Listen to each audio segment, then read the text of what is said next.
How's it going, everyone? Welcome back to the channel. In today's video, we're going to be jumping into some live attacks using Fireball into Rocketloons post-balance changes. But before that, I did finish top 200 last season. These were kind of my results. And yeah, as you see, 134th with about 3 minutes left. So this was what my offense looked like. It was an absolutely awful day, plus 230. Not a single 3-star, just 2 stars across the board. The day before was not good either. Luckily, though, my defense really held up on that final day. Minus 224 out of 8 is very, very good, especially resetting at 150th or top 150 global. So yeah, defense held up, and we were able to maintain the position to finish the season inside the top 200. So jumping right ahead, this is the first day of the attacks after the balance changes, and as you see, got plus 300 with only a couple of fails. Now, initial thoughts, and I'll talk a little bit about what I think about the balance changes, but initial thoughts, it is significantly easier, and there were a bunch of mistakes that I made during these attacks, all of them. And yeah, as you see, plus 300. So yeah, without any further ado, let's just jump right into it. I also won't show any of the final day attacks from last season because I don't think, well, firstly, it's only 2 stars as I showed you guys, and at the same time, it's the old Legend League modifiers, which I think most people are probably not interested in seeing. But yeah, I'll show the today's attacks, the plus 299, and as I said, there were a bunch of things that went wrong with some of these attacks, and they still went through. So also, quick thoughts on like the modifier changes. As I said before, I felt like the difficulty was fine. At least for, the top 1000 players, I felt like the difficulty was okay. But obviously, the Legend League does not consist of only top 1000 players, right? There's 100,000 players. So I guess Supercell had to do something, and they decided to nerf the modifiers, which, I mean, I'm not a fan of that. I felt like they could probably just buff other troops instead to kind of balance the meta out. But yeah, they decide to nerf the modifiers here, and we have defense modifiers going from 20 to 15%. I won't go into it, but yeah, basically a 5% decrease across the board, which makes it basically the old Electro 33 modifier. Now, I've played a little bit in Electro 33, and I noticed how much easier it was. But at the same time, you have to account for, the base layouts just being not very good. And also, most players won't have like a fully maxed out village in Electro 33. So you would have, bases with no superchargers and all that stuff. So that definitely adds up, which makes Electro 33 that much easier. So, yeah, overall, I think the game is going to be significantly easier, especially, when you think about or when you take into account the defensive changes. So, the Ricochet Cannon, the Multi Arch Tower, the Revenge Tower nerf, that's a big one as well. Multi Gear Tower, Builder Hut, making the Fireball onto the Revenge Tower a little bit easier. All of these things added up, it's going to be significantly easier. And I think that my first day in Legends kind of reflects that, getting plus 300. Plus 300 in the old Legend League system would have been, yeah, I think I got it maybe a handful of times last season or in the past 2 seasons. But yeah, as you see here, I mean, we get a nice clean attack in, no recall needed. And yeah, I didn't really get to talk much about it, but as you see here, plenty of time and a recall to swag as well. So yeah, on top of that, we also got a Meteor Golem nerf, which honestly I'm kind of okay with because, well, I know Itsu made a video and he said he was not really a fan of it, but honestly, I think that if you're going to be nerfing the modifiers by 5% across the board, which is kind of a significant number, I thought maybe they might nerf it by 3% across the board, but they went with 5, as I said, so from 20 to 15. If you're going to nerf the modifiers that much, I feel like you kind of have to nerf the Meteor Golems as well to kind of offset the offset um, how powerful it is, because if you just leave it the way it is, it's just going to be even more dominant in the current modifiers. So I'm okay with that change. I feel like it was kind of needed, especially if you take into account the defensive nerfs, to the Ricochet multi, Revenge, multi Gear Tower, and the Builder Hut. Builder Hut is very insignificant, but regardless, still there. So yeah, I think the Meteor Golem nerf was pretty solid, and yeah, on top of other buffs, I'm not going to go into it. I mean, the Super Minion is probably the only kind of applicable buff to Fireball Rocketloons, at least. And I'll be trying it out for sure, but I have been a fan of using 3 Yetis, as you might know, in the log launcher, or sorry, uh, in the log launcher or other siege machines. Right? But yeah, okay, going back to this one, we'll kind of cover some of the attacks. And as I said, there were a bunch of attacks today where things go wrong and the attack still recovers. So that's the one thing that I did notice on the first day. Now, obviously, the first day of the new modifiers, should I say? Obviously, the bases are still kind of a little bit easy, some of them. But I was resetting around top 1000 yesterday, so in theory they shouldn't be too bad, right? But here you see, I got a really nice fireball, and I'm just hero diving, just doing the usual. Also, you might notice I am bringing 2 ice golems here, and I'm just going to try out 2 ice golems again. I used 2 ice golems kind of at the start of the I think it was like a few seasons ago that I used 2 ice golems for the Sui, and I kind of changed to more Rocketloons later on. But I'm just gonna try this out again. There was a player that was inside top 50 last season. I think he was finished 33rd. Ethan, who was using double ice golem Rocketloons. So yeah, I'm gonna be trying it out at least for the first part of the season to see how it works. But yeah, as you see, 20 seconds left, plenty of time to spare, and yeah, let's jump right into the next one.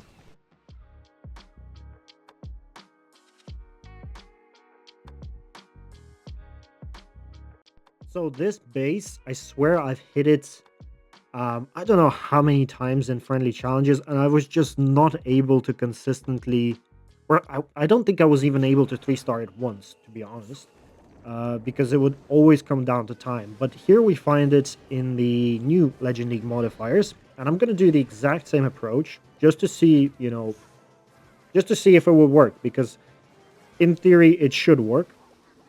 So the idea here is for me to fireball the Rage Tower and take out the Revenge, and obviously do this early CC lure to set up a Flame Flinger at 6 o'clock. As you'll see, once this furnace dies off, I can set up a nice Flame Flinger at the bottom and it can do its thing. And yeah, we're gonna get the Warden to hopefully step up to the scatter shot and kind of get through those defenses so that we can set up the Fireball, as I said, onto the Rage Tower beside the Revenge. And as usual, the Hero Dive will go into the Town Hall, so as soon as that is done, we're gonna Hero Dive the Town Hall. Here, usually I rage just because of time reasons. There's quite a lot of buildings in the way and you kind of need the Warden to get through. Also, one thing to note, with the balance changes, since the modifiers were changed, you kind of have a 5% increase on the health or on the Warden DPS, and I guess health as well. So you can kind of see that in action here because, as I said, a lot of times this particular approach would always come down to time. And, well, if executed correctly, it would come down to time, what I'm trying to say. But here we have 1 minute 30. Usually this fireball happens at around 120 in the old modifiers. Again, I know this because I've hit this base so many times. And yeah, it always comes down to that. So yeah, we got the fireball. We're letting the Warden do his thing. We're not recalling him yet because he can just get some value at the bottom. And we're going to send the Minion Prince from that 1 o'clock direction, which I guess is okay. Maybe I could have sent the Minion Prince on the left side to save a little bit of time, because as you see, he kind of takes a weird angle here, and the ability is not going to be very good. But we recall the Warden as soon as he kind of starts following the Minion Prince. And yeah, we have to keep this Rage for the Warden, because I have this Rage compartment at the bottom that I have to deal with. plus the minion prince and the enemy king. So that's why I'm just kind of staying composed here, just saving the rage for the 6 o'clock section. As you see, 30 seconds left. We pop the queen ability. It's getting a little bit close for sure. Um, but luckily, we will have enough time. You will see there's about like 3 seconds left on the clock. So it does get very, very close despite of pretty much perfect execution, I would say. I don't think many things went wrong in that one. Uh, but yeah, very nice triple. And yeah, we'll move on to the next one. This is an example of an attack where I said things went wrong and the attack was still successful. So if we look at this base, usually I fireball the rage tower for this one, so I kind of knew it, but it is a little bit tweaked. As you will see in a second, the tweak itself kind of throws me off. But here we're gonna set up a flame flinger at 4 o'clock as usual. So I checked the range of the multi-arch towers. You have to be very careful, by the way, with these ones because it's very easy to kind of misplace your flame flinger into the wrong spot and have it targeted by the arch tower. So yeah, just have to be a little bit careful here. And we're gonna warden charge into that scatter shot. And again, we're aiming for the rage tower here. But one thing I did not notice with this attack is that there's builder huts beside the revenge tower, as you see. And I don't think the original version of this base has that. So I didn't really account for that. And yeah, that's kind of messed up the fireball, as you'll see in a second. Here we do the warden charge. Trying to get the stupid wizard tower. Invested how many?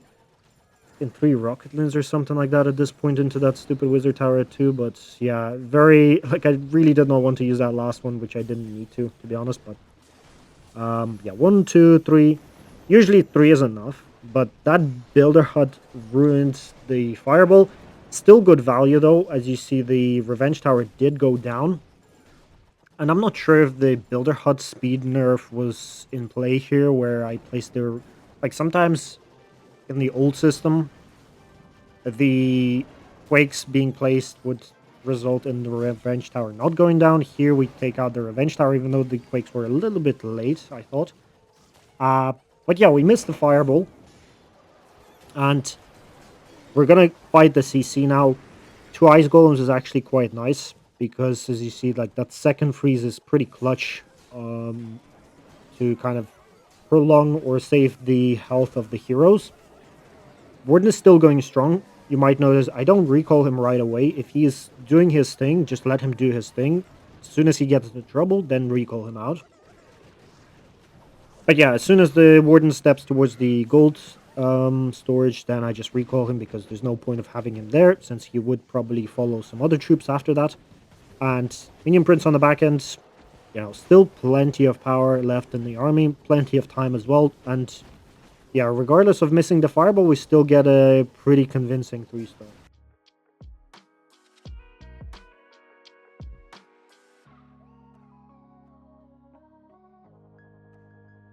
Here we find Synthe, who is also a fireball Rocketloon player. He finished, I think, top 50 last season, maybe top 100.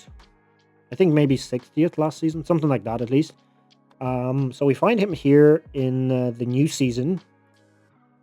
He was running this Rage core base. Also, by the way, I don't necessarily like to post. This is like a, it seems like a new base, and I don't necessarily like to post bases that that are fresh on the same day, especially because a lot of base league servers like to take these bases and just copy them down and post on their behalf to others. So yeah, since it's a new Legend League system, I kind of want to post this anyway, because, well, you'll see exactly why. But yeah, we have a Rage Core, which is exactly what I'm aiming for here. And I was thinking about the Flame Flinger for a while, but I end up settling for this Flame Flinger at 8 o'clock. Again, you have to be careful with these Arch Towers. It's quite easy to not place your Flame Flinger correctly, so it gets targeted by either of them. So you just have to be very, very careful and mindful of that. That's why I kind of zoom in a little bit to make sure that I place it correctly. But again, we're aiming for the Rage Tower, and that's going to get me basically all of it, except for one Inferno. If we get the Bomb Hive, we won't reach the other Inferno Tower, the far side Inferno, but that's perfectly fine, I think. Um, the Flame Flinger, though, I mean, the Flame Flinger is going to get two buildings, which is two major defenses, which is decent in my opinion. But here, as you see, got a Seeking Air Mine to the healers. So that's 4 healers now. Triple Invis Fireball, double Quake. So very good Fireball. We recall the Warden right away and place him at 10 o'clock, which, well, we're going to lose another healer here. So that's going to be 3 healers onto the Warden. That's a little bit of an issue because I will have to invest, heavily into him. And I only have 2 spells at this point. So a little bit tricky. Here we pop the king early, kind of, just to make sure that the invest is triggered. Sometimes this the guardian kind of steps out of the invis, which makes things nice because your Kuradive can basically stall on him while the invis wears off. So yeah, so far it's looking okay-ish. However, time is an issue, and well, we still have the ice golems to deal with, which is kind of a pain in the ass. And on top of that, we have 3 healers onto the warden, which, yeah, is not enough to keep the warden alive through a monolith, which is huge, honestly. So we lose the warden here, and I think maybe if I did not lose those healers, maybe we would have had a chance. Although, as you see, that hero dive died off pretty quickly as well. So maybe the minion prince placement was not great. Maybe I should have placed the minion prince more from the 8 o'clock side or 7 o'clock side. But yeah, we fall short on this one, and this was the first fail of the new modifiers.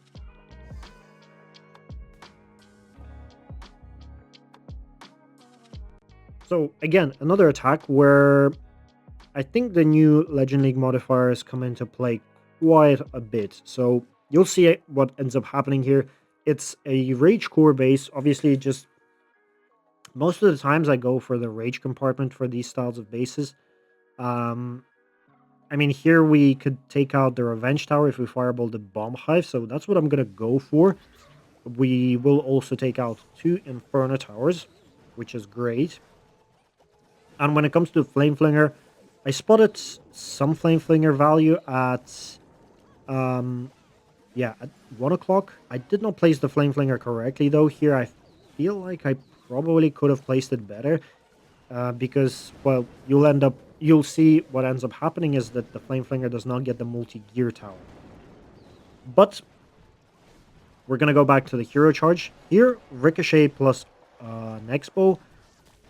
I feel like now with the new modifiers, you don't need the Rage here. So maybe I could have saved the Rage, but time is also a factor, so you have to kind of account for that. Yeah, still have a little bit of testing to do and just to get used to the new modifiers. Here, as soon as this multi-arch tower is down, I feel like we can just set up the fireball with a triple invis. Actually, I could wait, I guess. I don't need to wait for this fire spitter to go down, but we still have some time, right? As you see at the top side, the Flame Flinger does get targeted, so it does not take out the multi-gear tower like I was planning to. Here, triple invis fireball, very good. We get the fireball off, and Warden steps into quite a lot of damage, so you cannot underestimate the damage at all, especially with this stupid long shot. Still, being very, very powerful.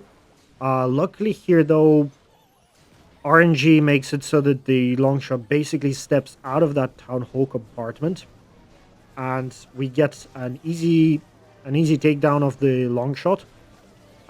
This guy is running Headhunters plus double Witch CC, which I did not even notice at that time, but you see the poison was not placed exactly correctly here.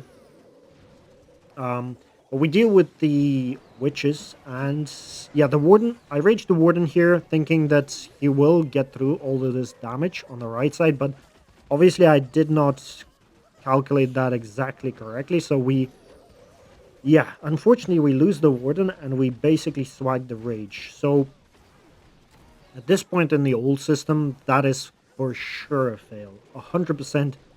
It would be a relatively low percent, like it would be in the 90s maybe, which is okay, I guess, but still not great.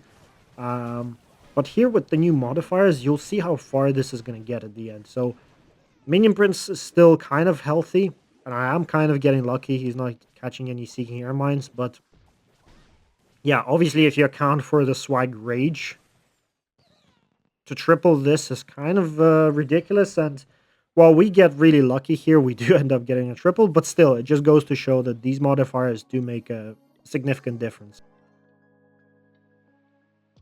So to finish things off, I wanted to show this attack, and this attack usually, or this base usually goes down relatively easily with Fireball Rocketloons, even in the old modifiers, if everything goes correctly, obviously. Um, but yeah, the new modifiers seem to be a little bit more forgiving in a way. So in theory, this should be even easier, right? If everything goes correctly, this should be even easier. But you'll see exactly what happens. Firstly, like the Flame Flinger at 5 o'clock is really good value. It's going to get the multi-gear tower, it's going to get the Inferno and the Arch Tower, and it's also going to lure out the CC, which is pretty nice, I would say. Warden Charge on the left, we're aiming to fireball the Monolith. And I think, you know, as soon as we get through the Ricochet Cannon here and the X-Bow, we should be good to set up the Fireball. I do Rage here just to kind of speed the Warden up through it. Again, I don't think the Rage is needed for the multi or for the new Ricochet Cannon plus X-Bow, so it was kind of maybe a little bit swagged, but again, for time reasons, it's not swagged. And yeah, now we're good to set up the Fireball. I was a little bit late here, so you see a lot of damage on the Warden, plus there's a NATO that pulls the Warden into the base while he was on low HP, so the healers were not healing him. So I Ice Blocked, I Invis the Warden on top of that to protect him, and I did the Fireball, but I was not quick enough to recall him, so he died right away pretty much. So here we just lose the Warden pretty much right away, so yeah, very tough to recover from this one now, even in the new modifiers, which I think is a good thing overall. I think mistakes like this should, in theory, just be punished. You should not be able to 3-star a base when making a mistake like that.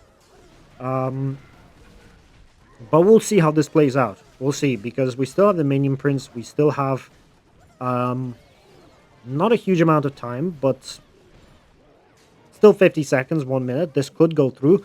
Also, as you notice, the King ability, maybe I should have waited a little bit longer on the King ability to make sure that the other compartment, kind of the access to the Queen, gets opened up to the other compartment, to the other side of the base. As you see here, she kind of stalls for quite a while on that wall. Beats through it finally, does not go around because Queen does not have the brains to do that anymore. 20 seconds left with some cleanup at the bottom. Minion Prince dies off, and, well, unfortunately, this is going to fall short. And, again, I think it's a good thing that this failed, because, obviously, making big mistakes like losing the Warden pretty much at the start of the attack is, well, should be costly in theory.